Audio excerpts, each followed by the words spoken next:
Welcome back to photowalkthrough.com. This is tutorial 3, chapter 4. Today we're looking at this Cheshire sky image, which we've been working on for the last 3 weeks.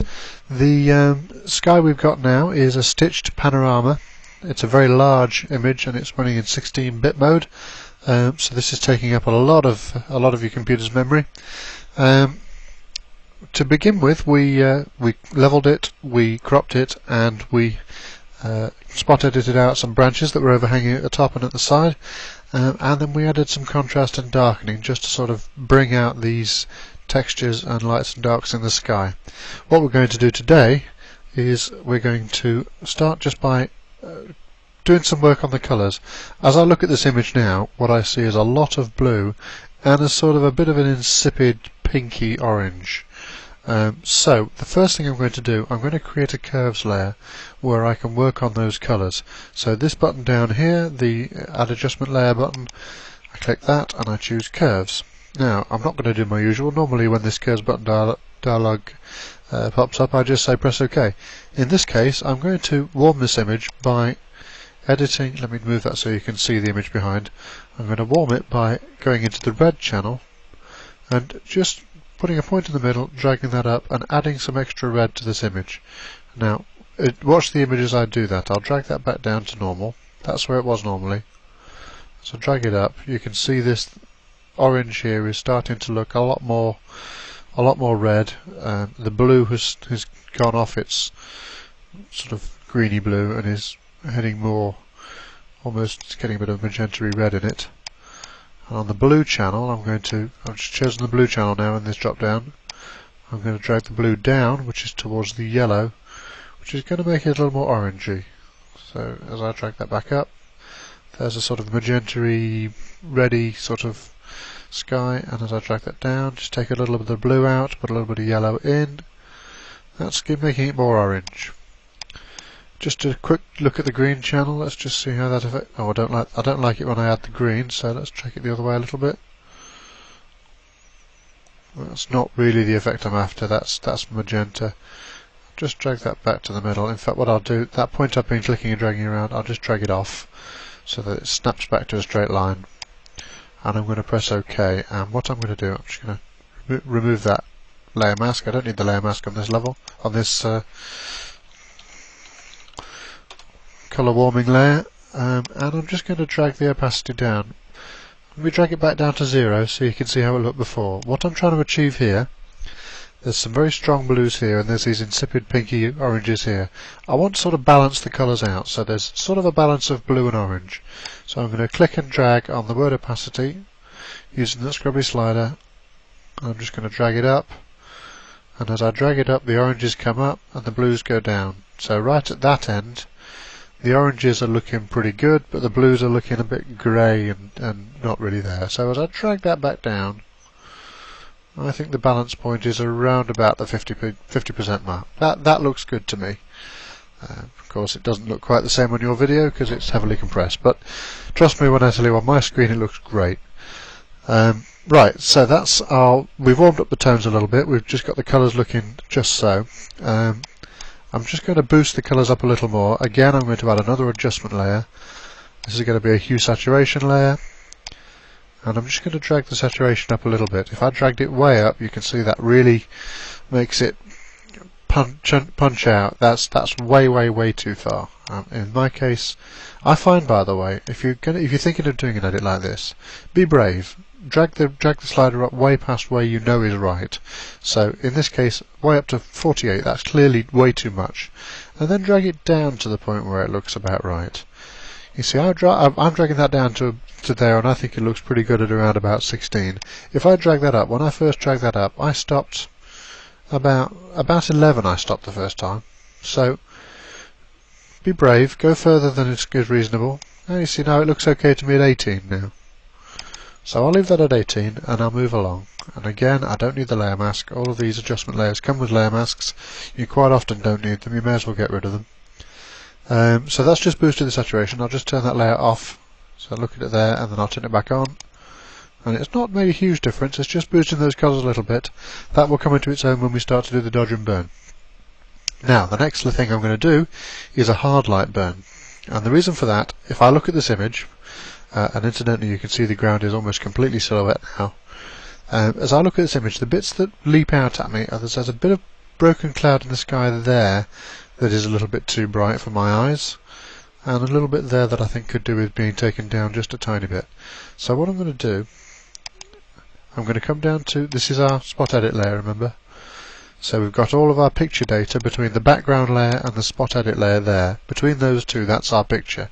All the rest of this is adjustments. So I'm going to do a new layer just above the, let me rename that spot edit layer so you can see that's the spot edit layer, and this is going to be hard light. So I've made a new layer using the new layer button down here, and I'm going to choose hard light in the blending mode for that. So I'm going to now grab a brush by pressing the B key. Oops. I'm going to grab a brush. I'm going to grab my Wacom tablet, and I'm going to zoom in a little bit on the areas that I want to work in. I'm not going to zoom in too much. The key with this hard light burn is going to be, I'm going to press D to get back to black and white, back to my brush. And the key with this hard light burn is to blend it with the rest of the image around it. Not very easy. A hard light, if I go way too far, if I press hard, completely black, it's really easy to go way too far with the hard light. So I'm just really gently just painting in with quite a large soft edge brush. It is going to affect the area around it that isn't too light. I'll correct that with the eraser in a moment, but the key is to get the edits that I do want blended in nicely with their surrounding. So I'm intentionally going a little too far here. I'm going to use the opacity slider later to reduce this effect. But that was a lot of small edits there. But together, if I turn this hard light layer off, watch this area now, quite a big difference.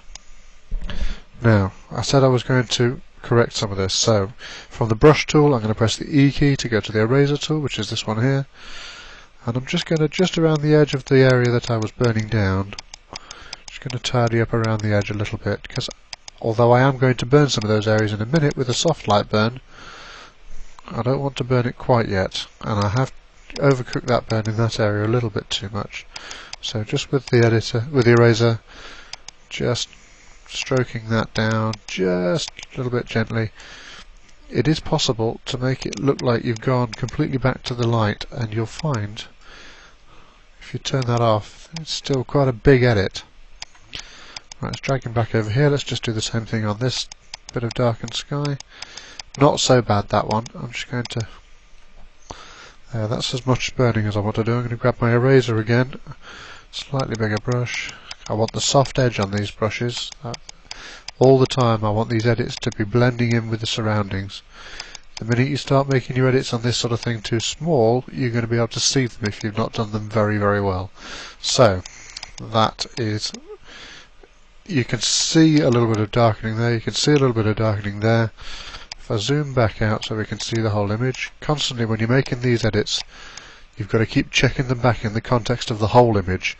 It's possible to get narrow vision. Sometimes if you zoom right in and work really tightly on a small area, you can get to a stage where it looks great in the small area.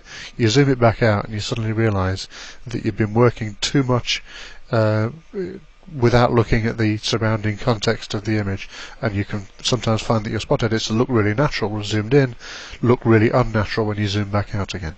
So these spot edits here, I have intentionally made them a little too strong because it is my practice to back them off. So let's start by dragging that hard light layer's opacity down to 50%. If I just turn that off and on, you can see that it's just taking those two areas of the sky down just a little bit, and I think that's probably about right in this case. So the next thing I'm going to do, I'm going to create a soft light layer, which is another new layer. I'm going to press the new layer button here. I'm going to name it soft light, and I'm going to set the blending mode to, you guessed it, soft light. Now this is where you can spend as much or as little time on this as you like. It's going to be very difficult to rein myself in for the video. I'm going to go back to my brush tool, I'm working with black. I usually start with black when I'm doing dodging and burning. This is real dodging and burning. That will give the same kind of results as dodging and burning would have in a film studio, in a film developing studio. So all I'm doing, I'm just starting just by areas that interest me, areas with texture. I'm just doing a little bit of burning to see what texture comes out when I do it. Here's one that I know is going to work well. Do you see these dark clouds across this light background? If I just run my burn tool across that, this is not a burn tool, by the way, I just said burn tool. What I mean is, if I run my black paintbrush on this soft light layer across that, and incidentally, I mentioned it before, all of our image information is between the spot edit and the background. The hard light and soft light are also image information. These are bitmap layers, so all of these layers here at the bottom are our image now. All four of these images, all the four of these layers are our image, so I've put them all underneath the adjustment layers. You want the adjustment layers to apply to as much of the image data as you can. Sometimes you will find yourself doing layers at the top of this pile, but more often than not you want them towards the bottom. It does help with nice gradients later on. Sometimes if you do these things at the top, you'll find you get I can never remember if it's posterization or soldierization. It's one of the two, when we get hard lines between the colours. So this area that I've just done a little bit of burning on here, I've probably gone a little too far with it, but I wanted to demonstrate the point. If I just turn that back off, that's how that area looked before I burned it.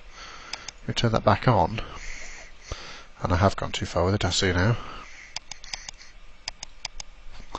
But just taking the eraser tool and taking that edit down just a little bit. But look, that's kind of an insipid little cloud, and it starts to bring out a lot more drama. And if I go a little further with this, let me zoom in, get my brush tool, I've pressed the X key to switch to white in my colour palette here. I'm going to paint a little bit of dodging on the top of that cloud, as though there's some light in the sky that's just falling on the top of that cloud. Probably gone a tiny bit too far with that. Back that off a little bit. But now look, we're going to end up with what is sort of a flat, almost pinky colour there. Now starts to look like it's got a bit of shape to it. Maybe not the best example there, but that's basically what I'm doing when I'm dodging and burning. And I'm working in a little too close now. When you're dodging and burning, you want to be looking at the big picture as much as you can.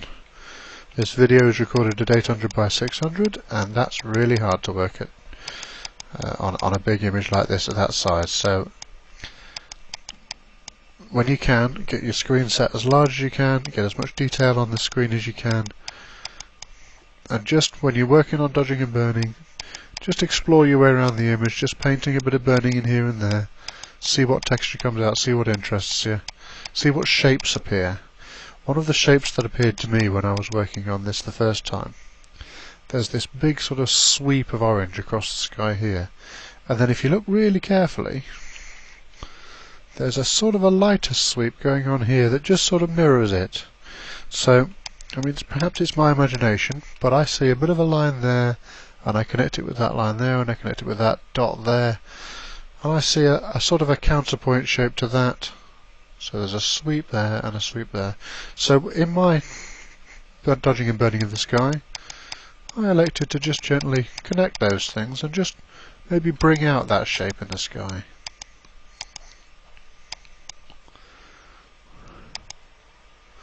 And if you look for that in the final image that's on Flickr, or the ones that you can get linked to from the PhotoWalkthrough.com site, you'll see that line, I hope. Might not have noticed it the first time you looked at the image, but it was something I saw when I was first editing it, and I put it in there in the hope that it somehow just made the rest of the image sort of give it a sort of a consistency, give it a route for your eyes to travel through it. That's always something I'm working on trying to do, is I'm trying to look at the shapes in the image, see where eyes are going to get led around. Well, there was a nice cloud came out when I burned it there, look. It's a nice line just there. I'm just bringing out textures. And in the same way, that texture there, let me just turn this soft light layer off and on again. Incidentally, the way I lightened that, I was painting white onto this soft light layer. That is the equivalent of dodging.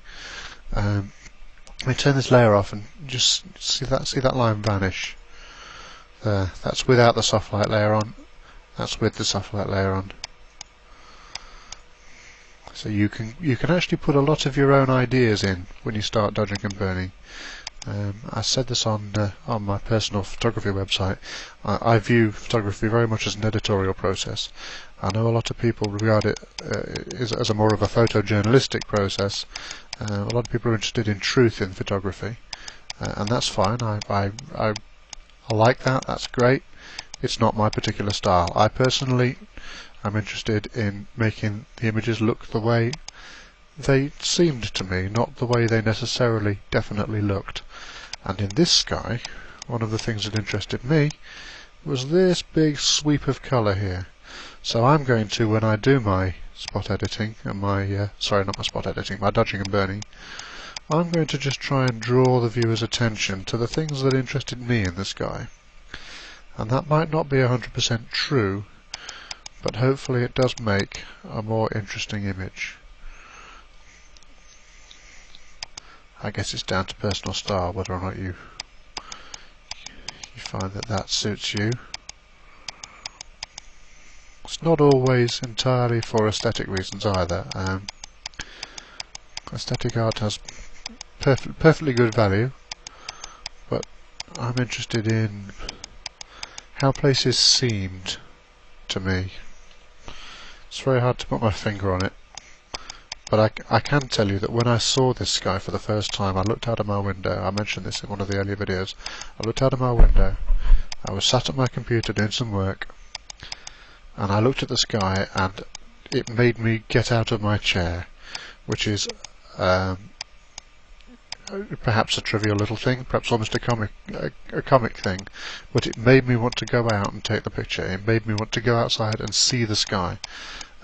It motivated me to do something, and that was that's something that I want to capture in the picture I take. That's something I want to show the viewers. I want you to see the image and be interested in the sky in the same way that I was when I stood there looking at it. So I've been talking a lot over what I'm doing. All I'm doing, probably got a bit too far there. All I'm doing is I'm just looking at the shapes in the sky. I'm trying to bring out the shapes in the sky, and wherever I can, I'm just trying to. Let me turn off and on this soft light layer again. You can see what I've done. There's a big black splodge in the middle of this orange sweep here, and in my edit I have taken down that splodge a little bit. I've tried to repair this line that's a little bit missing here. So if I turn that back on, hopefully this sweep comes back. In the little thumbnail up here on the navigator, it's a little bit more obvious. The smaller you view this, the more the shapes come together. So if I just turn that off and on, you can see how this image is developing. Now, when I first edited this, I spent probably the best part of an hour and a half, 2 hours fiddling around with this sky, and I did it obviously not at 800 by 600. I did it at my usual resolution, which is 1200 by 1024, whatever it is, and I have 2 monitors set up, so I have all my palettes off on the other monitor. I can work with just this one image large. I can see all the detail, and I regularly zoom in and work on little bits. I mean, I'm just zooming in now. The thing that's caught my eye, there's a few little wispy clouds there in the sky, and I would, if I was working on this for real, just go in and just bring up some of those clouds, and you'll notice I'm making my brush smaller. I'm just burning just the little texture details I want to bring out. There's a line that goes there, look, I'm just going to bring that line up because I see it, I want you to see it. And then maybe with a white I'm going to just underline those little textures that I brought out. I burned on top of these little clouds here. I'm just going to paint a little bit of white in there. It's giving some shape to the sky, it's giving some detail. I'm bringing out the details as much as I can in the sky. We turn that off and on. There's those little wispy clouds. Not a huge difference perhaps, but those are the things that I find myself doing. I'm not going to spend any more time on that in the tutorial. as I said, you can spend as much or as little time on that as you wish, but we'll stop there for that for today. The final thing I want to do on this is I want to just put a quick sky gradient. As much as I like these shapes in the sky with the swoops like this here and here, one of the things I don't want to do is I don't want it to lead your eye out of the picture. I want somebody to be stood watching, looking at this picture as long as I can. So I'm going to make another layer, and this is going to be another soft light layer.